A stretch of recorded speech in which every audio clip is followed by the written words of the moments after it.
Denzel Washington and Dakota Fanning reunite in Equalizer 3 20 years after they first shared the screen together. All right, we've got BackstageOL.com's Jonathan Stenvall here. You spoke with the director. Yes. And yes, this is the final act. This is the end of the Equalizer series. Usually when I talk to Antoine Fuqua, he's with Denzel Washington. And so we never get to talk about Denzel without Denzel being there. And so that's exactly what we did, talking to Antoine Fuqua for the Equalizer 3. 9 seconds. That's what I'll give you to decide your fate. Antoine, it's so good to see you again, my friend.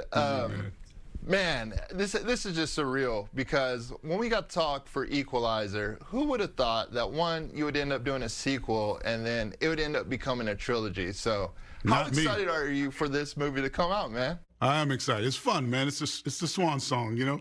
I think it's the Robert McCall's final masterpiece of violence. You know what I'm saying? But listen, when we first talked, I had no idea it would be 3. I mean, that's like, you know, that's the audience, right? You can't predict that, you know? Yeah. Man, it's so relatable. Every other time we've talked, Denzel's sitting next to you, and I know it's a little tough to talk about Denzel with Denzel sitting there, you know?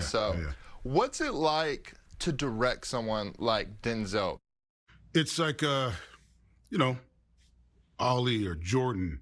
You know, you can coach them, you can give advice, but what they do is something that only they can do.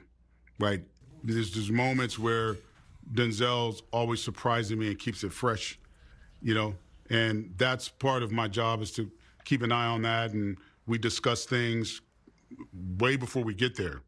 And as far as directing him goes, you know, everybody needs to be a director. That's why he has a director, but it's also not getting in the way, right? You got to know when to step back and when it just, you know, whispers something in his ear, one word, and he goes, got it, and boom, he does his thing, right? But that work is done before we get to the set.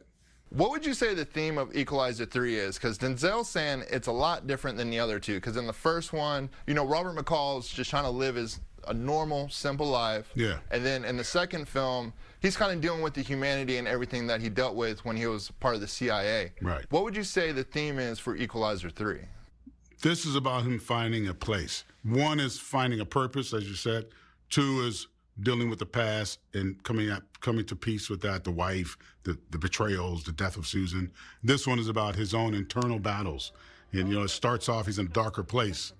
And so he has to deal with that, the physical and mental strain of that, in order to get back to some peace and finding a place that he feels like he can call home and settle down. That's what it is.